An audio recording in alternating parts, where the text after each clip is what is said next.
Hello, I'm Gerald R. Jerry Ryberg. I'm 83 years old and I live in Galesburg, Illinois. Why is no one telling us the complete truth about Donald Trump? Why are CNN, MS Now, the Democratic Party, the four networks, and whoever else not revealing the whole truth about Trump? That he is a classic narcissistic sociopath. To my knowledge, I'm the only one saying this, but it's certainly true. Now, we occasionally hear that he's a narcissist, meaning that he loves himself a whole lot. But it's the sociopath part that puts America's middle class and the poor in a very bad place. The word path comes from the medical term pathology, meaning sickness, disease. And the socio, or social part, means that Trump's sickness is aimed squarely at you and me. That is, unless you're wealthy. I'm not. Are you? Let's look at Trump's core deficiencies. The James Newton Pew Research Centers consistently point to a notable lack of the following positive traits. Honesty. Honesty, well, as anyone who's been paying attention knows, Trump is a casual, habitual liar. Empathy and compassion. Look at his border family decisions with immigration and custom enforcement separating families, Trump's public statements as evidence of a distinct lack of empathy for others. No empathy, no compassion, just coldness and cruelty from the narcissistic sociopath in the White House.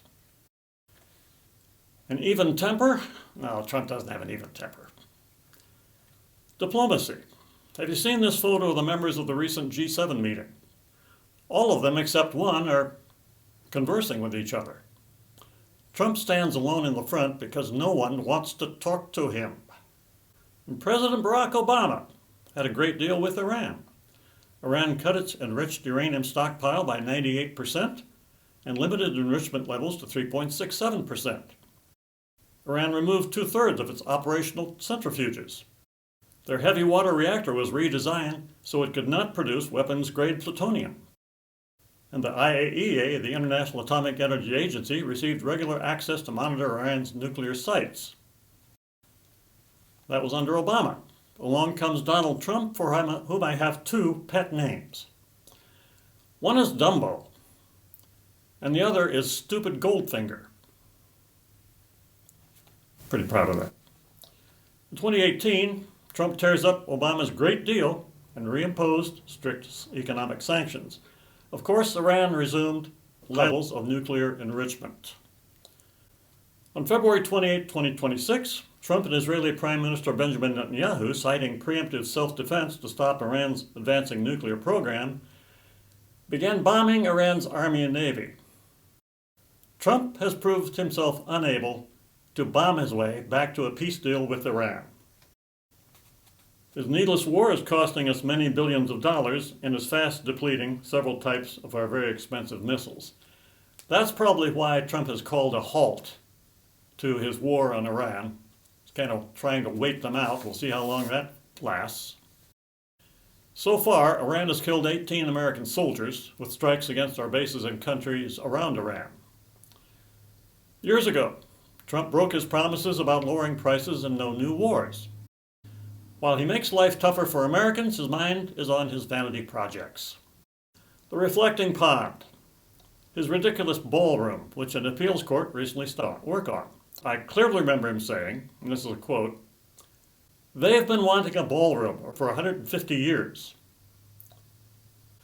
But he won't live to see his ballroom, and the same for his stupid arch idea. His gilded statues will be gone, and I hope the money from the gold on them and in the White House will go to programs which Trump has coldly deleted for the poor." On Monday, August 10th, Trump with RFK Jr., the man I call the walking death, at his side, Trump claimed with no evidence whatsoever that the measles, mumps, rubella vaccine, in use since the 1970s, might be quite lethal. What a dangerously stupid statement from these two men. What happens November 3rd will be a huge blow to Trump and the Republican Party. And concerning narcissistic sociopaths, Elon Musk is another. Please leave comments below. Thank you. I'm Jerry Ryder.